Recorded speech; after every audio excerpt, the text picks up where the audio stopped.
లద్దాఖ్ లో ఉద్రిక్త పరిస్థితులు నెలకొన్నాయి. 2 రోజుల క్రితం అక్కడ రాష్ట్ర హోదా కోరుతూ అల్లర్లు జరిగాయి. హింసాత్మక ఘటనలు చోటు చేసుకోవడంతో ఈ అల్లర్ల వెనుక పర్యావరణవేత్త ఉద్యమకారుడు సోనం వాంగ్చుక్ ఉన్నారన్న అనుమానాలు రేకెత్తాయి. ఈ మేరకు కేంద్ర హోంశాఖ కూడా ఇటీవల ప్రకటన చేయడంతో పోలీసులు ఆయన్ను అరెస్టు చేశారు. వాంగ్చుక్ ప్రకటనల వల్లే లేహ్ లో హింసాత్మక ఘటనలు జరిగాయని కేంద్ర హోంశాఖ ప్రకటనలో పేర్కొంది. సోనం వాంగ్చుక్ ఎన్జీఓ లైసెన్స్ కూడా క్యాన్సిల్ చేశారు.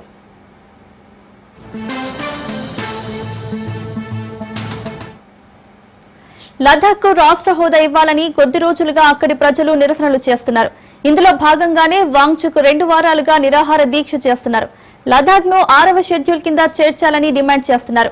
ఈ క్రమంలో ఆందోళనకారులు పోలీసులకు మధ్య జరిగిన గొడవల్లో 4 మృతి చెందగా పలువురికి గాయపడ్డారు.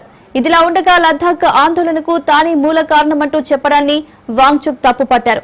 ప్రధాన సమస్యను పక్కన పెట్టి తనను టార్గెట్ చేసి బలి పశువును చేస్తున్నారని ఆరోపించారు.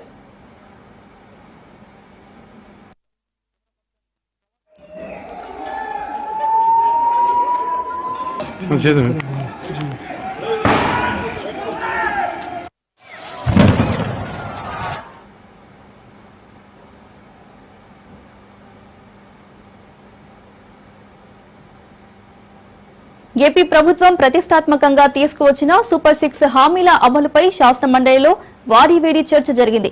ఈ అంశంపై మంత్రి అచ్చెన్నాయుడు, విపక్ష నేత బొత్స సత్యనారాయణ మధ్య మాటల యుద్ధం నడిచింది. 6 పథకాలు అమలు చేస్తే అది సూపర్ హిట్ అంటారని, 3 కార్యక్రమాలు చేసి అయిపోయిందంటే ఎలా, అన్ని చేయాలి కదా అని విపక్ష నేత బొత్స సత్యనారాయణ ప్రశ్నించారు. దీనిపై మంత్రి అచ్చెన్నాయుడు మాట్లాడుతూ, మేమిచ్చిన హామీలన్నింటినీ అమలు చేశాం. సూపర్ 6 సూపర్ హిట్ కాదు, సూపర్ డూపర్ హిట్ అయిందన్నారు. మళ్ళీ రోజు ఇక్కడికి వచ్చి శ్రీరంగ నీతులు మాట్లాడుతుంటే అర్థం కాని పరిస్థితి అధ్యక్ష. మీరు మంచి చెప్పండి, ఎవరూ ఊహించిన విధంగా సూపర్ 6 అమలు చేశాం. అభినందించడానికి మీకు నోరు రాకపోతే నోరు మూసుకొని ఉండాలి తప్ప గాని ఇంకా మీరు అవాస్తవాలు మాట్లాడితే ప్రజలు హర్షించరు. ఎప్పటికే మీ మీద, మీ పార్టీ మీద, మీ పార్టీ అధినాయకుడి మీద ఈ రోజు ప్రజలు సేత్కరిస్తున్నారు. ఇప్పటికైనా ఒక బాధ్యతాయుతమైనటువంటి పార్టీగా మంచి సలహాలు ఇవ్వండి. మీరు ఇచ్చే ఎంతసేపు అన్నారు సూపర్ 6 సూపర్ హిట్. వాటి సూపర్ 6 సూపర్ హిట్ ఏంటి? 6 పథకాలు చేసిన తర్వాత అప్పుడు సక్సెస్. మాకు తెలిసిన తెలుగు భాష అది. మరి మీరు అనుకోరుగా మూడు కార్యక్రమాలు చేసి అనుకోరుగా అవి చేస్తామని చెప్తున్నారు. ఓకే, అయితే ఇంకా 3 కార్యక్రమాలు చేయాలి కదా. అవి సూపర్ 6 సూపర్ హిట్. సామాన్యుడికి అంత జ్ఞానం లేదు అధ్యక్ష. రాష్ట్ర ప్రజలు అంత చెవులో పోటీగా ఉన్నారు. ప్రజలందరూ చెప్పండి అధ్యక్ష. అధ్యక్ష, అది మా ప్రజలు అడుగుతారు, దానికి క్యాబినెట్ అడుగుతున్నాం. అది చెప్పని అడుగుతుంటే ఎందుకు కోపం అయిపోతారు మీరు? ఎందుకు మీకు సవరం వస్తుంది, అసలు వస్తుంది? ఎందుకు సవరం కోల్పోతున్నారు? అధ్యక్ష నాకు అర్థం అవట్లే. ఎందుకు స్థానం కోల్పోతారు? ఎందుకు వాస్తవాన్ని జీర్ణించుకోలేకపోతున్నారు? వాస్తవాలు జీర్ణించుకోలేకపోతున్నారు ఏంటంటే అధ్యక్ష, ఎన్నికల్లో వచ్చినప్పుడు మీ నాయకుడు కుప్పం మున్సిపాలిటీ కూడా మేము గెలిచాం, జ్ఞాపకం తెచ్చుకోండి. కుప్పం మున్సిపాలిటీ కూడా మేము గెలిచాం, జ్ఞాపకం తెచ్చుకోండి, మర్చిపోకండి, జ్ఞాపకం తెచ్చుకోండి. అప్పుడు మీ నాయకుడు అక్కడ ఎమ్మెల్యే, చంద్రబాబు నాయుడు గారే ఎమ్మెల్యే, అది కూడా మేము గెలిచాం. కాబట్టి ఎప్పుడు అడగండి, ఇలా ఆఫీసర్కి వెళ్ళి తీయండి. మొన్న జరిగిన ఎలక్షన్ అధ్యక్ష 11 నామినేషన్లు పడ్డాయి. తెలుగుదేశం, వైఎస్ఆర్సీపీ, కాంగ్రెస్, కమ్యూనిస్టులు, ఇండిపెండెంట్ ప్రజాస్వామ్యబద్ధంగా ఎన్నిక జరిగింది కాబట్టే 11 మంది నామినేషన్లు వేశారు. ఎవరు ఓటు వాళ్ళు వేసుకున్న రిజల్ట్ అది. కుప్పం ఎలక్షన్ అధ్యక్ష, కుప్పం ఎలక్షన్ గురించి మాట్లాడుతున్నారు. ఆ రోజు ప్రజాస్వామ్యం లేదు, నామినేషన్ వేసే అవకాశం లేదు. నామినేషన్ వేస్తే మధ్యలో పేజీలు కూడా చింపి వ్యవహరించి ఈ రోజు దాని గురించి మాట్లాడుతుంటే అర్థం లేకుండా ఈ రోజు ఇష్టం వచ్చినట్టుగా మాట్లాడుతుంటే ఊరికిందే ప్రశ్న లేదు. బలహీన వర్గాలకు న్యాయం జరగాలని బీసీలకు 42% రిజర్వేషన్లు కల్పిస్తున్నామన్నారు ఎమ్మెల్సీ బల్మూరి వెంకట్. తెలంగాణ సాయుధ రైతాంగ పోరాటంలో ఐలమ్మ పోరాటం అణచివేతపై తిరుగుబాటుకు ప్రతీకగా నిలుస్తోందన్నారు బల్మూరి వెంకట్. 7వ నిజాం నవాబు పాలనలో తెలంగాణ రైతులు ఎదుర్కొన్న దొరల దౌర్జన్యాన్ని, బహుజనులు ఎదుర్కొన్న వివక్షను, మహిళలు ఎదుర్కొన్న అన్యాయాలను ప్రతిఘటించిన చైతన్య జ్యోతి చాకలి ఐలమ్మ అని గుర్తు చేశారు. ఆమె పోరాటం కేవలం భూమి కోసం జరిగింది కాదని ఆత్మ గౌరవం కోసం, సమానత్వం కోసం జరిగిన మహా సంగ్రామం అన్నారు. చాకలైలమ్మ కమిటీ సభ్యులు నాతో పాటు చేసిన మన సీనియర్లు కానీ ఇక్కడ ఉన్న నా కాంగ్రెస్ పార్టీ కుటుంబ సభ్యులు చేసిన కూడా పత్రికా నమస్కారం. చాకలైలమ్మ వారి యొక్క స్ఫూర్తితోటే ఆ రోజు గడిని ఏ రకంగా చాకలైలమ్మ పోరాటం చేసిందో అదే స్ఫూర్తితోటి ఆ స్ఫూర్తి అందరిలో నింపాలనే ఉద్దేశంతో కాంగ్రెస్ ప్రభుత్వం గౌరవ ముఖ్యమంత్రి రేవంత్ రెడ్డి గారు కూడా వారిని గౌరవించుకునే విధంగా మహిళా విశ్వవిద్యాలయానికి చాకలైలమ్మ గారు పేరు పెట్టడం జరిగింది. తప్పనిసరిగా చాకలైలమ్మ గారి స్ఫూర్తి అందరిలో కూడా ఆ యొక్క స్ఫూర్తి నెలకొల్పాలి, వారి యొక్క పేరు ఎప్పటికీ చిరస్థాయిలో నిలిచిపోవాలని చెప్పి కాంగ్రెస్ ప్రభుత్వం గౌరవ ముఖ్యమంత్రి రేవంత్ రెడ్డి గారు అదేవిధంగా అందరం కూడా కృషి చేస్తున్నాం. తప్పనిసరిగా రాబోయే రోజుల్లో ఇంకా ఎక్కడన్నా కూడా చాకలైలమ్మ గారి పేరు పెట్టాల్సిన అవసరం వస్తే తప్పనిసరిగా ఆ జాగాలో కూడా చాకలైలమ్మ గారి పేరు ఆ స్థలానికి ఆ రోడ్డు కూడా తప్పనిసరిగా పెట్టే విధంగా కృషి చేస్తాము. మనం అందరం కూడా హైదరాబాద్ కోటి ఈఎన్టీ ఆసుపత్రి దుస్థితిపై మాజీ మంత్రి హరీష్ రావు ట్వీట్ చేశారు. బీఆర్ఎస్ హయాంలో బ్లాక్ ఫంగస్ వంటి మహమ్మారిని సైతం తరిమికొట్టిన ఈఎన్టీ ఆసుపత్రి పరిస్థితి కాంగ్రెస్ హయాంలో దారుణంగా మారిందని హరీష్ రావు మండిపడ్డారు. వర్షం పడుతున్న ప్రతిసారి పేషెంట్లు, వైద్యులు తీవ్ర ఇబ్బందులు పడుతున్న ప్రభుత్వం కనీసం స్పందించలేదని ఆయన ఆగ్రహం వ్యక్తం చేశారు. వెంటనే నాలా మరమ్మత్తు పనులు చేపట్టాలని హరీష్ రావు ప్రభుత్వాన్ని డిమాండ్ చేస్తున్నారు.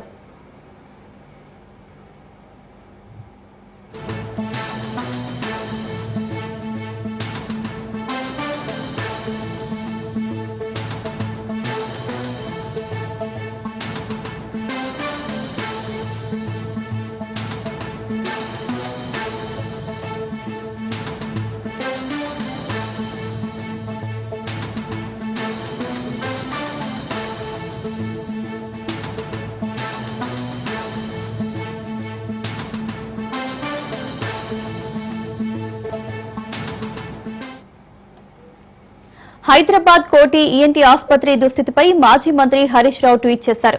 బీఆర్ఎస్ హయాంలో బ్లాక్ ఫంగస్ వంటి మహమ్మారిని సైతం తరిమికొట్టిన ఈఎన్టీ ఆసుపత్రి పరిస్థితి కాంగ్రెస్ హయాంలో దారుణంగా మారిందని హరీష్ రావు మండిపడ్డారు. వర్షం పడుతున్న ప్రతిసారి పేషెంట్లు, వైద్యులు తీవ్ర ఇబ్బందులు పడుతున్నా ప్రభుత్వం కనీసం స్పందించలేదని ఆయన ఆగ్రహం వ్యక్తం చేశారు. వెంటనే నాలా మరమ్మత్తు పనులు చేపట్టాలని హరీష్ రావు ప్రభుత్వాన్ని డిమాండ్ చేస్తున్నారు.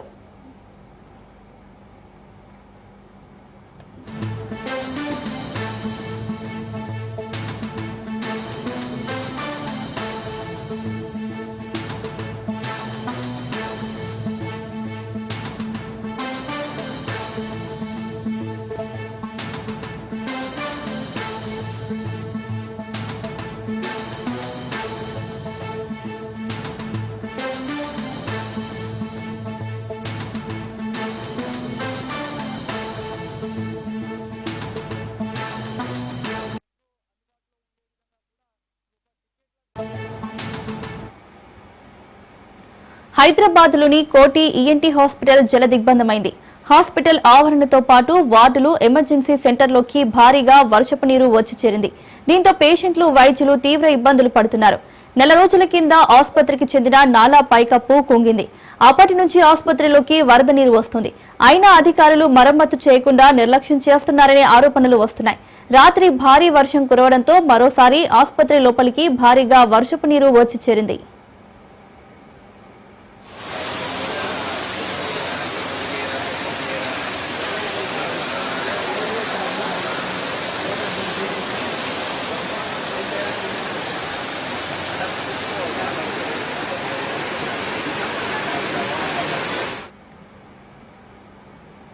భారీ వర్షాల నేపథ్యంలో హైదరాబాద్ లోని జంట జలాశయాలు హిమాయత్ సాగర్, ఉస్మాన్ సాగర్లకు వరద పోటెత్తింది. అధికారులు హిమాయత్ సాగర్ 4 గేట్లను ఎత్తి నీటిని దిగువకు విడుదల చేశారు.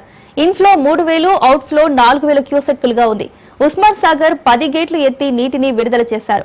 ఇన్ఫ్లో 4500, అవుట్ఫ్లో 7000 క్యూసెక్కులుగా ఉంది. మూసీ పరివాహక ప్రాంతాల ప్రజలు అప్రమత్తంగా ఉండాలని అధికారులు హెచ్చరించారు. నార్సింగి హిమాయత్ సాగర్ వద్ద సర్వీస్ రోడ్డును అధికారులు మూసివేశారు.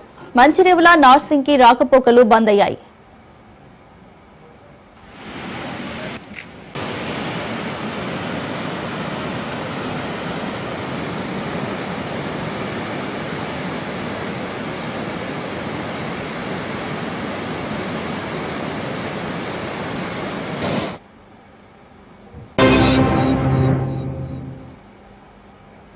Welcome back. యాదాద్రి భువనగిరి జిల్లా కాంగ్రెస్ పార్టీలో ముసలం రేగింది. ప్రభుత్వ విప్ ఆలేరు ఎమ్మెల్యే బీర్ల ఐలయ్యపై తుంగతుర్తి ఎమ్మెల్యే మందుల సామీల్ సంచలన వ్యాఖ్యలు చేశారు. బీర్ల ఐలయ్య కాంగ్రెస్ పార్టీని నాశనం చేసే కుట్ర చేస్తున్నారని ఆరోపించారు. మదర్ డైరీ ఎన్నికల్లో కొంతమంది నాయకులు బీఆర్ఎస్ తో పొత్తు పెట్టుకుంటున్నారని మండిపడ్డారు. బీర్ల ఐలయ్య రాజకీయ వ్యభిచారం మానుకో అంటూ ఘాటు వ్యాఖ్యలు చేశారు. జిల్లా నాయకులు బీఆర్ఎస్ తో పొత్తు పెట్టుకుంటున్న పేపర్లో వచ్చింది కనుక ఇది మేము తీవ్రంగా ఖండిస్తా ఉన్నాం. రాష్ట్ర ముఖ్యమంత్రి రేవంత్ రెడ్డి గారు బీఆర్ఎస్ పార్టీని బొందబెట్టాలని వాళ్ళు ప్రయత్నం చేస్తే వీళ్ళు కాంగ్రెస్ పార్టీని బొందబెట్టాలని వీళ్ళు ప్రయత్నం చేస్తున్నట్టు నాకు అనిపిస్తుంది. అందుకోసమనే ఈ అపవిత్రమైన పొత్తును విరమించుకోవాలని నేను డిమాండ్ చేస్తా ఉన్నాను. నేను ముఖ్యంగా గౌరవ బీర్ల ఎమ్మెల్యే శాసనసభ్యులు ప్రభుత్వ విప్పు వారి నియోజకవర్గంలో 130 ఓట్లుంటాయి. దాదాపుగా మెజారిటీ ఓట్లు మీకే ఉన్నాయి, గెలుపు ఓటములు మీ చేతిలో ఉన్నాయి. కనుక దీనికి పూర్తి బాధ్యత ఆలయ నియోజకవర్గం వహించాల్సి వస్తాను కూడా నేను మనవి చేస్తా ఉన్నాను. నేను అదే విధంగా ఈ డిసిసి అధ్యక్షుడు గాని చైర్మన్ గాని మీకు బంధుత్వం ఇళ్ళలో తీసుకుపోండి, మందు పోయండి, అన్నం పెట్టండి, బిర్యానీ పెట్టండి, నాకు అభ్యంతరం లేదు. కానీ పార్టీ పరంగా అక్రమంగా పొత్తులు పెట్టుకొని బంధుత్వాన్ని పెట్టుకొని బీఆర్ఎస్ పార్టీకి మీరు మద్దతు ఇస్తే రాజకీయ వ్యభిచారం చేసినట్టే మీరు మీ వ్యక్తిగతంగా. కనుక వ్యభిచారం చేస్తారో అది మీ సొంతం చేసుకోండి. కానీ నా నియోజకవర్గానికి సంబంధించిన వ్యక్తికి బీఆర్ఎస్ వ్యక్తికి మీరు కాంగ్రెస్ ఓట్లేపించి గెలిపించాలని అనైతికమైన పొత్తు పెట్టుకొని మీకు ఏ పార్టీ ఆదేశం ఇచ్చింది? మీకు అధికారం ఎక్కడిది? డీసీసీ నుంచి ఏమైనా ఆదేశాలు ఉన్నాయా? నువ్వు డీసీసీ అధ్యక్షుని ఉండి చేసే జంగిరిపై ఇదేనా? ఎవరి మీద కొట్లాడుతున్నాం? ఎవరి మీద కొట్లాడి రాజ్యాధికారానికి వచ్చినాం? ఎవరితో ఫైట్ చేసినాం? బీఆర్ఎస్ బొందబెట్టి రేవంత్ రెడ్డి రాష్ట్ర ముఖ్యమంత్రి రేవంత్ రెడ్డి గారి నాయకత్వంలో నికారస్గా నల్లగొండలో 11 సీట్లు గెలిచినాం, 2 పార్లమెంట్ సీట్లు గెలిచినాం. ఇవాళ జిల్లా మొత్తం కూడా కాంగ్రెస్ పార్టీ ఆధీనంలో ఉంది. కానీ మీరు చేసే పనిటిది ఈ లుచ్చ పని బంద్ చేయాలని హెచ్చరిస్తా ఉన్నాను. మాజీ ఎమ్మెల్యే భూమన ఇంటి వద్ద ఉద్రిక్తత చోటు చేసుకుంది. మాజీ సీఎం జగన్ ను దూషించిన హిందూపురం ఎమ్మెల్యే బాలకృష్ణను అరెస్టు చేయాలని డిమాండ్ చేశారు. అసెంబ్లీ సమావేశాల్లో బాలకృష్ణ వ్యాఖ్యలను ఖండించిన వైసీపీ బాలకృష్ణపై ఉన్న డిసబిలిటీ పోస్టర్ను వైసీపీ నేతలు ప్రదర్శించారు. ఘటనా స్థలానికి చేరుకున్న పోలీసులు పోస్టర్లను లాక్కుని వారిని చెదరగొట్టే ప్రయత్నం చేశారు.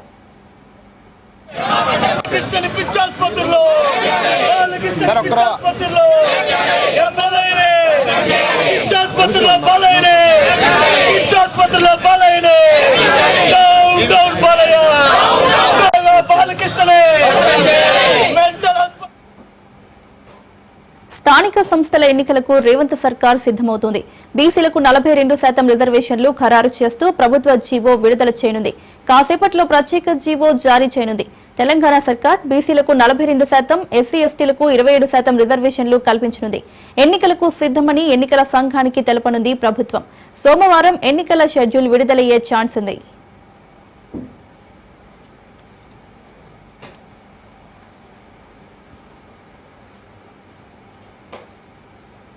పశ్చిమ గోదావరి జిల్లా తాడేపల్లిగూడెంలో దసరా ఉత్సవాలు ఘనంగా జరుగుతున్నాయి. శ్రీ వాసవి కన్యకా పరమేశ్వరి ఆలయంలో అమ్మవారు భక్తులకు ధనలక్ష్మి అవతారంలో దర్శనమిచ్చారు. అమ్మవారి ఆలయ ప్రాంగణంలో 1,50,00,000 నగదుతో అలంకరణ చేశారు. భక్తులు అమ్మవారిని దర్శించుకుని మొక్కులు చెల్లించుకుంటున్నారు. దీనిపై మరింత సమాచారం మా ప్రతినిధి సతీష్ అందిస్తారు. పశ్చిమ గోదావరి జిల్లా తాడేపల్లిగూడెంలో శ్రీ వాసవి కన్యకా పరమేశ్వరి టెంపుల్ ఆలయం దగ్గర ఇక్కడ ఉన్నాం మనం. నవరాత్రికి సంబంధించి ఇక్కడ 9 రోజులు కూడా ఉత్సవాలు బాగా జరుగుతూ ఉంటాయి. రోజుకు అలంకరణగా చేస్తూ ఉంటారు. ఈ రోజు లక్ష్మీ అవతారం ఇక్కడ మాతకు ఇక్కడ అలంకరణ జరిగింది. అంటే 1,50,00,000 వరకు కూడా ఖర్చు చేసి ఇక్కడ ఈ గుడి ఆవరణలో టెంపుల్ యొక్క ఆవరణలో మొత్తం అంతా కూడా చేయడం జరుగుతుంది. దానికి సంబంధించి ఇక్కడ ఆలయానికి సంబంధించి అంటే ఇక్కడ ఎవరైతే ఉంటారో వాళ్ళందరూ కూడా ఈ దేవత అంటే చాలా ఎక్కువ ప్రాంతం ఉంటారు. కాకపోతే ఇక్కడ ఆలయానికి సంబంధించి ఆలయ కమిటీ మెంబర్స్ ఉన్నారు. ఇక్కడ వాళ్ళు అడిగి తెలుసుకున్నాం. సార్ చెప్పండి, ఈ ఆలయానికి సంబంధించి ఈ అలంకరణ విషయంలో ఏ విధంగా జరిగింది? మేము 5 రోజులు బట్టి డెకరేషన్ చేయడం కుదిరిందండి. రాత్రి నుంచే కట్టారు. మరి ఇంచుమించు 1,50,00,000 రూపాయల దాకా కట్టడం జరిగింది. మరి ఈ రోజున 58వ సంవత్సరంలో అడుగు పెట్టడం జరిగింది. మరి ఈ ఉత్సవాలు మొదలుపెట్టి ఇది 5వ రోజు. మరి 5వ రోజులో భాగంగా ధనలక్ష్మి అవతారంగాను, అలాగే పుష్పమూర్తి అలంకారం విజయలక్ష్మి అవతారంగాను మరి ప్రజలందరికీ కూడా భక్తులందరికీ కూడా దర్శనం ఇవ్వడం జరిగింది. లింగాష్టమి ఒకటి జరుగుతుంది. మన అష్టోత్తర కమల హోమం కూడా జరుగుతుంది 8 గంటలతోటి. ప్రతిరోజు కూడా మరి పొద్దునుంచి సాయంత్రం వరకు కూడా 18 మంది వేద పండితులతోటి కార్యక్రమం జరుగుతుంది.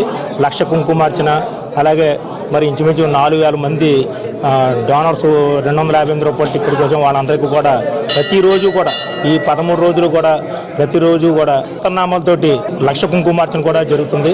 కాబట్టి 50 మంది భక్తులు కూడా తాడేపల్లిగూడెం పరిసర ప్రాంతాల నుంచి కూడా వచ్చి ఈ అమ్మవారిని దర్శించుకుని తీర్థప్రసాదాలు తీసుకుని అమ్మవారి కృప కావాల్సిందిగా కోరుతున్నాం. జై వాసవి.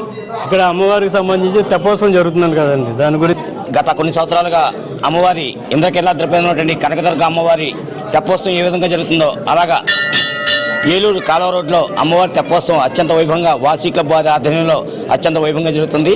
మరి 2వ తారీఖు సాయంత్రం 6 గంటల నుంచి ఎంతమంది వచ్చినా సరే ఆ తెప్ప మీద ఎక్కించి అందరికీ కూడా దర్శన భాగ్యం కలుగుతుంది. కాబట్టి అమ్మవారి తెప్పోత్సవం కూడా అందరూ కూడా వచ్చి అమ్మవారిని దర్శించుకుని అమ్మవారి తీర్థప్రసాదాలు స్వీకరించి అమ్మవారి కృపకు పాత్రలు కావాల్సిందిగా కోరుతున్నాం. వైసెస్కి సంబంధించి ఇక్కడ ఈ అమ్మవారి టెంపుల్లో ఇక్కడ బాగా కూడా ఈ తాడేపల్లిగూడెంలో ఎక్కువగా కులదేవతగానే ఇక్కడ చూస్తూ ఉంటారు. అలాగే దీనికి సంబంధించి మరిన్ని విషయాలు ఇక్కడ సంబంధించి తెలుసుకున్నాం. జై వాసవి అండి. ఇక్కడ వాసవి అమ్మవారు 58వ సంవత్సరం అండి. అసలు రంగరంగ వైభవంగా జరుగుతుంది దసరా అంటే. ఈరోజు కుంకుమ పూజలో కూర్చున్నాం మేము. అంతేకాదండి, ప్రతి రోజు కూడా మధ్యాహ్నం 3 గంటలకు మహిళల చేత లలితా సహస్ర పారాయణం చేస్తామండి. అందులో కూడా వచ్చిన భక్తులందరిలో లక్కీ డ్రా తీసి చీరలు బహుమతిగా ఇవ్వడం జరుగుతుంది. ఇక్కడ అమ్మవారికి ప్రతి శుక్రవారం కూడా లలితా సహస్ర పారాయణం జరుగుతుందండి. 7 రోజులు ఇక్కడ అన్ని దేవుళ్ళకి కూడా అభిషేకాలు అవి జరుగుతాయి. అలాగే ఈ అమ్మవారు చాలా మహిమంది. ఏది అనుకున్నా జరుగుతుంది. మాకు అంత నిదర్శనము తాడేపల్లిగూడెంలో వాసవి మాత మాకు చాలా అండి. ఈ రోజు ఇక్కడ మేము ఇలా ఉన్నామంటే అమ్మవారి దయా కృప వల్లనే మేము ఇలా ఉన్నామండి. ఇది రథోత్సవం గురించి చెప్పండి మీరు. 6/10/2025 రథోత్సవం ఉంటుందండి. ఇది తాడేపల్లిగూడెం చుట్టుపక్కల ఊర్లు, మన దేశం, రాష్ట్రం అన్నీ కూడా అభివృద్ధి చెందాలని మన తాడేపల్లిగూడెంలో వెండి రథంతో ఊర్లో తిరిగే తాడేపల్లిగూడెం పుర ప్రజలు అందరి సుఖశాంతంతో ఉండాలని భారీ ఎత్తులో వెండి రథంతో సుమారుగా 7 రాష్ట్రాల నుంచి అన్ని రకాల వాయిద్యాలతోటి రకరకాలతోటి వచ్చి కళాకారులతో వచ్చి ఇక్కడ బాగా అంగరంగ వైభవంగా జరుగుతుందండి. అలాగే సుమారుగా 400 కేజీలతోటి వెండి రథం అండి అది మాది. ఇది తాడేపల్లిగూడెంలో పుర ప్రజలు ఊళ్ళో తిరిగే రథం అండి. ఎక్కడా స్టేట్లో ఎక్కడా లేదు, మా తాడేపల్లిగూడెంలోనే ఉందండి. మిగిలిన చోట్ల ఉన్నాయి కానీ గుడిలో తిరిగే రథాలే కానీ బయట రోడ్డు మీద తిరిగే రథాలు ఎక్కడా లేవు. మాదే తాడేపల్లిగూడెంలోనండి. అలాగే మన తాడేపల్లిగూడెం కూడా పుర ప్రజలు అందరూ క్షేమంగా ఉండాలని ఈ రథాన్ని ఊరేగింపు పెట్టామండి. సుమారుగా 20 లక్షల రూపాయలు ఆ రోజు వెచ్చించడం జరుగుతుందండి. దానికి 7 రాష్ట్రాల నుంచి వస్తున్నారండి. ఇది ఇక్కడ విషయం అయితే కెమెరా పర్సన్ జరగదు సతీష్, రాజ్ న్యూస్, వాసవి కనక పరమేశ్వర టెంపుల్ నుంచి తాడేపల్లిగూడెం. తెలంగాణ సంస్కృతి సాంప్రదాయాలకు ప్రతీక అయిన బతుకమ్మ పండుగను సైబరాబాద్ కమిషనరేట్ పరిధిలోని బాలనగర్ డివిజన్ పోలీసులు వైభవంగా నిర్వహించారు. చింతల్లోని ఎంపీఆర్ ఫంక్షన్ హాల్లో బతుకమ్మ వేడుకలను జరుపుకున్నారు. బతుకమ్మల పోటీలో రంగురంగుల పూలతో అద్భుతంగా అట్ల బతుకమ్మను పేర్చిన బాలనగర్ మహిళా పోలీసులు ప్రథమ బహుమతి దక్కించుకున్నారు. పండుగలు మన సంస్కృతికి అద్దం పడతాయని ఏసీపీ నరేష్ రెడ్డి తెలిపారు. నేటి సంబరాలు తెలంగాణ సంస్కృతిని సాంప్రదాయాలను సజీవంగా ఉంచుతున్నాయన్నారు.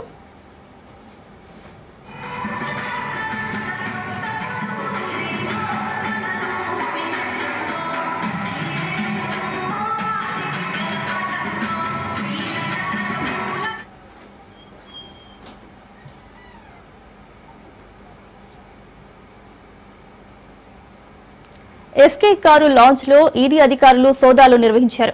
లగ్జరీ కార్ డీలర్ బస్రత్ ఖాన్ ఇల్లు, కార్యాలయంలో ఈడీ తనిఖీలు చేసింది. హైదరాబాద్ లో లగ్జరీ కార్ల డీలర్ గా ఉన్నారు బస్రత్ ఖాన్. పలువురు రాజకీయ నేతలు, వ్యాపారవేత్తలకు లగ్జరీ కార్లు అమ్మినట్లు గుర్తించారు. బస్రత్ ఖాన్ ఎవరెవరికి కార్లు అమ్మారనే దానిపై ఈడీ ఆరా తీస్తోంది. విదేశాల నుంచి లగ్జరీ కార్లను ఇంపోర్టు చేసి ట్యాక్స్ ఎగ్గొట్టిన ఆరోపణలపై సోదాలు చేస్తున్నారు అధికారులు. ఫెమా ఉల్లంఘన కేసులో బస్రత్ ఖాన్ పై ఇప్పటికే ఈడీ కేసు నమోదైంది. బస్రత్ ఖాన్ ను ఇప్పటికే అరెస్టు చేశారు అహ్మదాబాద్ ఈడీ అధికారులు.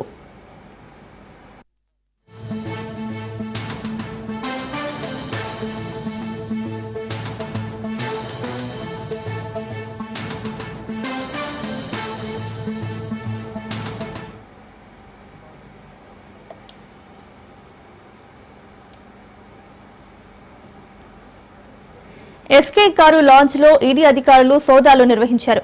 లగ్జరీ కార్ డీలర్ బస్రత్ ఖాన్ ఇల్లు, కార్యాలయంలో ఈడీ తనిఖీలు చేసింది. హైదరాబాద్ లో లగ్జరీ కార్ల డీలర్ గా ఉన్నారు బస్రత్ ఖాన్. పలువురు రాజకీయ నేతలు వ్యాపారవేత్తలకు లగ్జరీ కార్లు అమ్మినట్లు గుర్తించారు. బస్రత్ ఖాన్ ఎవరెవరికి కార్లు అమ్మారనే దానిపై ఈడీ ఆరా తీస్తోంది. విదేశాల నుంచి లగ్జరీ కార్లను ఇంపోర్టు చేసి ట్యాక్స్ ఎగ్గొట్టిన ఆరోపణలపై సోదాలు చేస్తున్నారు అధికారులు. ఫెమా ఉల్లంఘన కేసులో బస్రత్ ఖాన్ పై ఇప్పటికే ఈడీ కేసు నమోదైంది. బస్రత్ ఖాన్ ను ఇప్పటికే అరెస్టు చేశారు అహ్మదాబాద్ ఈడీ అధికారులు.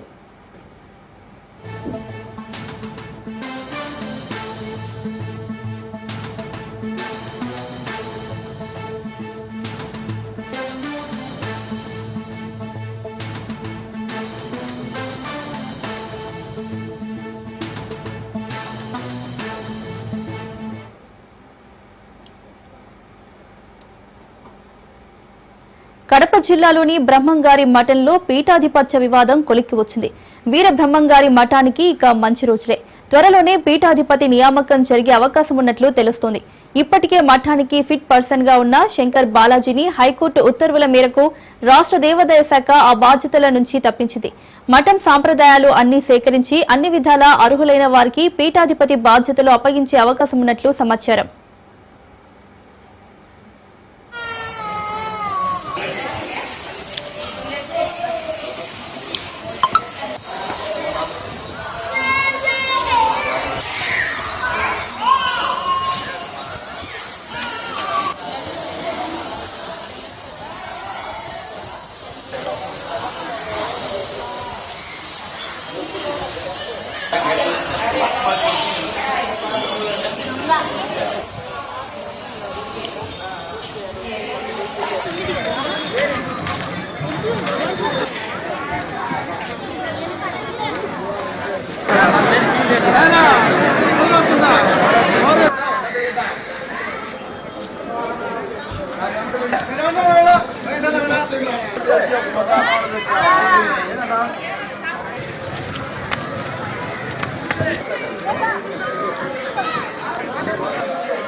విశాఖలోని ఆంధ్ర విశ్వవిద్యాలయంలో తీవ్ర ఉద్రిక్తత నెలకొంది.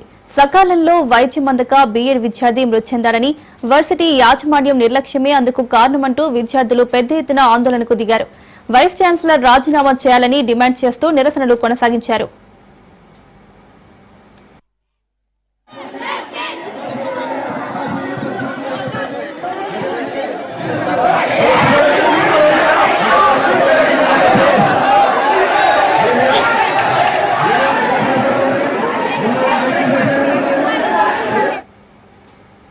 విద్యార్థిని ఏయూ డిస్పెన్సరీకి తీసుకెళ్లగా అక్కడ వైద్యులు లేకపోవడంతో పాటు కనీస సౌకర్యాలు కూడా కరువయ్యాయని విద్యార్థులు ఆగ్రహం వ్యక్తం చేశారు. దీంతో చేసేదేమీ లేక కేజీహెచ్ కు తరలించారు.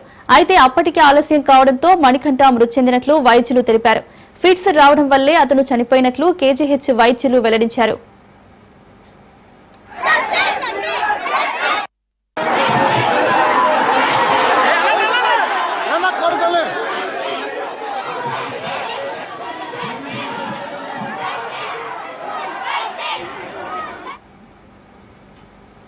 ఈ ఘటనతో ఆగ్రహించిన విద్యార్థులు వర్సిటీ నిర్లక్ష్యం వల్లే మణికంఠ చనిపోయాడని ఆరోపిస్తూ ఏయూ ప్రధాన గేటును మూసివేసి ఆందోళన చేపట్టారు.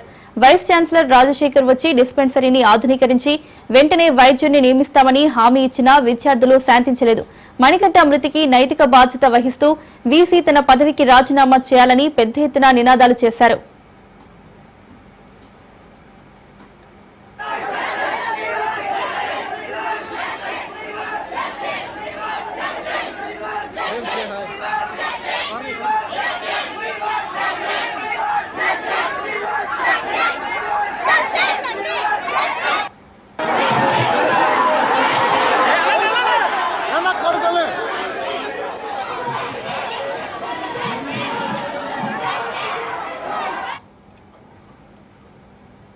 కేవీ బులెటిన్ అప్డేట్స్ చూస్తూనే ఉండండి రాజ్ న్యూస్.